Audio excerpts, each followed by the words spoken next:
আজকে আমরা আমাদের নিজেদের গ্রহ মানে পৃথিবী নিয়ে একটু কথা বলবো। আমাদের হাতে কিছু উৎস আছে, তো সেখান থেকে এর গঠন, প্রক্রিয়া এইসব নিয়ে জানার চেষ্টা করব। চলুন শুরু করা যাক। অবশ্যই ভূবিজ্ঞান বা আর্থ সায়েন্স, হ্যাঁ, ঠিক এই কাজটাই করে। এটা এমন একটা বিজ্ঞান যা আমাদের গ্রহের মানে পৃথিবীর গঠন, এর ভেতরের বাইরের নানা প্রক্রিয়া আর এর জটিল সিস্টেমগুলো নিয়ে গবেষণা করে। আচ্ছা। আজকের আলোচনাতে আমরা শুধু শাখাগুলোর নাম জানব না, বরং উৎসগুলো থেকে যা পেয়েছি সেটার ভিত্তিতে বোঝার চেষ্টা করব কিভাবে এইগুলো একে অপরের সাথে জুড়ে আছে। আচ্ছা, বেশ। তাহলে শুরু করা যাক। উৎসগুলোতে তো ভূবিজ্ঞানের 4টে প্রধান শাখার কথা বলা হয়েছে। প্রথমটা ভূতত্ত্ব মানে জিওলজি। এটা তো মনে হয় শিলা, খনিজ, হ্যাঁ। ভূমিকম্প, পৃথিবীর ভেতরের গঠন হ্যাঁ, এইসব নিয়ে কাজ করে। উৎসগুলোতে কি এর কোনো বিশেষ দিক মানে কিছু বলা আছে? ঠিক বলেছেন। ভূতত্ত্ব শুধু শিলা বা ভূমিকম্প নিয়ে কাজ করে না, আসলে পৃথিবীর যে লম্বা ইতিহাস সেটাও এর বিষয়। যেমন ধরুন, উৎসগুলোতে প্লেট টেকটনিক্সের কথা বেশ ভালোভাবে বলা আছে। ও, প্লেট টেকটনিক্স। হ্যাঁ, এই যে বিশাল পাথরে পাতগুলো নড়াচড়া করে, সেটাই তো শুধু পাহাড় তৈরি বা ভূমিকম্পের কারণ না। এটা পৃথিবীর ভূত্বকের গঠন, আগ্নেয়গিরি, এই সব কিছুকেই নিয়ন্ত্রণ করে। হুম। আর একটা মজার ব্যাপার হলো, এই পাতের নড়াচড়াই ঠিক করে যায় কোথায় কি খনিজ সম্পদ পাওয়া যেতে পারে, বুঝলেন? তার মানে ভূতত্ত্ব একেবারে আমাদের পায়ের তলার মাটি থেকে শুরু করে ওই বিশাল পাহাড় তৈরির কারণ সবকিছুই ব্যাখ্যা করে। বেশ ইন্টারেস্টিং। আচ্ছা, এরপর দ্বিতীয় শাখাটা আবহাওয়াবিদ বা মিটোরোলজি। এটা তো মনে হয় আমাদের প্রতিদিনের জীবনের সাথে সরাসরি যুক্ত, তাই না? হ্যাঁ। যেমন আজকের আবহাওয়া কেমন? হ্যাঁ, তা তো বটেই। তবে আবহাওয়াবিদ্যা কিন্তু শুধু রোজকার পূর্বাভাসের চেয়েও অনেক বেশি কিছু। উৎসগুলো বলছে এটা বায়ুমণ্ডলের জটিল প্রক্রিয়াগুলো নিয়ে গবেষণা করে। মানে কিভাবে হাওয়া বয়, মেঘ তৈরি হয় বা ঝড় কিভাবে তৈরি হয়, এইসব। আচ্ছা। জলবায়ু বিজ্ঞানও এর একটা খুব গুরুত্বপূর্ণ অংশ। আর এখানেই দেখুন জলচক্রের ধারণাটা চলে আসে। ও হ্যাঁ, জলচক্র। হ্যাঁ, কিভাবে জল বাষ্প হয়ে মেঘ তৈরি করছে, তারপর বৃষ্টি বা বরফ হয়ে পৃথিবীতে ফিরে আসছে, আবার নদী বা মাটির তলার জল হয়ে সমুদ্রে মিশছে। এই পুরো চক্রটা, এটা পৃথিবীর জলবায়ু আর জীবনের জন্য যে কি ভীষণ জরুরি। হুম। উৎসগুলোতে আবার এল নিনুর মতো ঘটনার কথাও আছে, মানে যেটা দেখায় যে সমুদ্রের সামান্য তাপমাত্রা পরিবর্তন কিভাবে গোটা পৃথিবীর আবহাওয়াকে পাল্টে দিতে পারে। তার মানে আবহাওয়ার পূর্বাভাসের পেছনে একটা বিশাল বিজ্ঞান কাজ করছে, আর সেটার সাথে জলচক্র, এমনকি সমুদ্রেরও যোগ আছে। দারুণ। আচ্ছা, তৃতীয় শাখাটা হলো সমুদ্রবিদ্যা বা ওশনোগ্রাফি।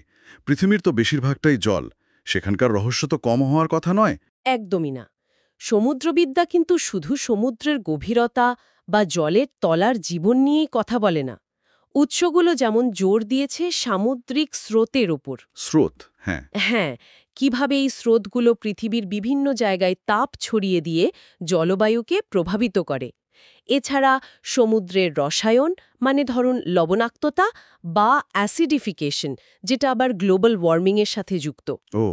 আর সমুদ্রতলের যে ভূতত্ত্ব সেটাও এর আওতায় পড়ে। মানে ভাবুন, সমুদ্রের তলার আগ্নেয়গিরিগুলো, যেটা আবার ভূতত্ত্বের অংশ, সেগুলো গভীর সমুদ্রে এমন পরিবেশ তৈরি করতে পারে যেখানে একদম অন্যরকম জীব টিকে থাকে। তার মানে সমুদ্রবিদ্যাও কিন্তু অন্য শাখাগুলোর সাথে বেশ ভালোভাবেই যুক্ত।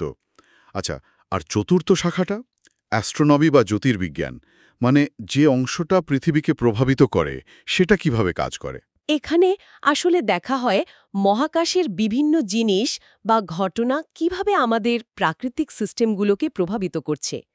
যেমন ধরুন, আমরা তো জানি সূর্যই পৃথিবীর শক্তি আর জলবায়ুর মূল উৎস। হ্যাঁ, সে তো বটেই। চাঁদের টান জোয়ার ভাটা তৈরি করে। কিন্তু উৎসগুলোতে আরও গভীরে গিয়ে বলা হয়েছে, যেমন পৃথিবীর অক্ষটা যে একটু হেলে আছে, সেটাই তো ঋতু পরিবর্তনের কারণ। ঠিক। এমনকি অনেক আগে গ্রহাণুর আঘাতের মতো ঘটনাও পৃথিবীর ভূতত্ত্ব আর জীবজগতের ওপর বিশাল প্রভাব ফেলেছে। মানে মহাজাগতিক প্রভাবগুলোও কিন্তু বেশ গুরুত্বপূর্ণ। বোঝা যাচ্ছে এই 4টে শাখা, ভূতত্ত্ব, আবহাওয়াবিদ্যা, সমুদ্রবিদ্যা আর পৃথিবীর সাথে সম্পর্কিত জ্যোতির্বিজ্ঞান, এগুলো আসলে আলাদা কিছু না, বরং একটা বড় সিস্টেমের বিভিন্ন অংশ। উৎসগুলোতে তো আবার প্রাকৃতিক দুর্যোগ বা গ্লোবাল ওয়ার্মিংয়ের মতো বিষয়গুলোর কথাও এসেছে, তাই না? হ্যাঁ, আর এখানেই সবচেয়ে জরুরি বিষয়টা পরিষ্কার হয়, এই শাখাগুলোর মধ্যেকার যোগসূত্রটা। দেখুন, প্রাকৃতিক দুর্যোগ যেমন ধরুন সুনামি, সেটা প্রায়শই সমুদ্রতলের ভূমিকম্প, ভূতত্ত্বের জন্য হয়। হ্যাঁ। আর সেটা উপকূলীয় অঞ্চলে সমুদ্রবিদ্যায় মারাত্মক প্রভাব ফেলে। আবার ধরুন, আগ্নেয়গিরির অগ্নুৎপাত থেকে যে ছাই আর গ্যাস বেরোয়, সেটা বাতাসে ছড়িয়ে পড়ে বায়ুমণ্ডলের তাপমাত্রায় আবহাওয়াবিদ্যা, এমনকি গোটা পৃথিবীর জলবায়ুকেও প্রভাবিত করতে পারে। তাই নাকি? আর গ্লোবাল ওয়ার্মিং, সে তো আরও জটিল ব্যাপার। এটা তো এমন একটা সমস্যা যা পৃথিবীর প্রায় সব সিস্টেমকেই নাড়া দিচ্ছে।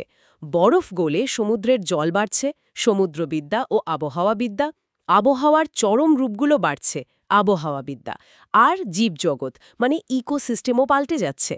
এই ইন্টারকানেকশনটা বোঝা খুব দরকারি। তাহলে আজকের আলোচনা থেকে আমরা বুঝলাম, ভূবিজ্ঞান আসলে শুধু কয়েকটা আলাদা শাখার যোগফল না, বরং এটা আমাদের গ্রহটাকে একটা চলমান আর একে অপরের সাথে জুড়ে থাকা একটা সিস্টেম হিসেবে দেখতে সাহায্য করে। ভূতত্ত্ব, আবহাওয়াবিদ্যা, সমুদ্রবিদ্যা আর জ্যোতির্বিজ্ঞানের পৃথিবীর ওপর প্রভাব, এই সব কিছু মিলেই আমাদের গ্রহের একটা সম্পূর্ণ ছবি তৈরি হচ্ছে। একদম ঠিক। আর এই জ্ঞানটা কিন্তু শুধু জানার আনন্দের জন্য না, এর বাস্তব প্রয়োগও অনেক। পৃথিবীর এই প্রক্রিয়াগুলো আমরা যত ভালোভাবে বুঝব, ততই আমরা প্রাকৃতিক দুর্যোগের জন্য তৈরি থাকতে পারব, জলবায়ু পরিবর্তনের প্রভাব সামলাতে পারব, হুম। আর আমাদের গ্রহের সম্পদকে আরও ভালোভাবে মানে টেকসইভাবে ব্যবহার করতে শিখব। যদি বড় ছবিটা দেখি, তাহলে এই সমস্ত প্রক্রিয়া একে অপরের ওপর নির্ভরশীল। একটাকে ছাড়া অন্যটাকে পুরোপুরি বোঝা প্রায় অসম্ভব। বুঝলেন। শ্রোতাদের জন্য একটা প্রশ্ন রেখে যাই তাহলে। আমরা তো দেখলাম পৃথিবীর ভূতাত্ত্বিক, আবহাওয়া সংক্রান্ত, সামুদ্রিক এবং মহাজাগতিক প্রক্রিয়াগুলো কিভাবে একে অপরের সাথে ভীষণভাবে জড়িয়ে আছে। এমন কোনো একটা একক প্রাকৃতিক ঘটনার কথা কি ভাবা যায়, যা এই ভিন্ন ভিন্ন শাখার পারস্পরিক নির্ভরশীলতাকে সবচেয়ে নাটকীয়ভাবে আর স্পষ্টভাবে আমাদের সামনে তুলে ধরে? এটা নিয়ে একটু ভাবা যেতে পারে।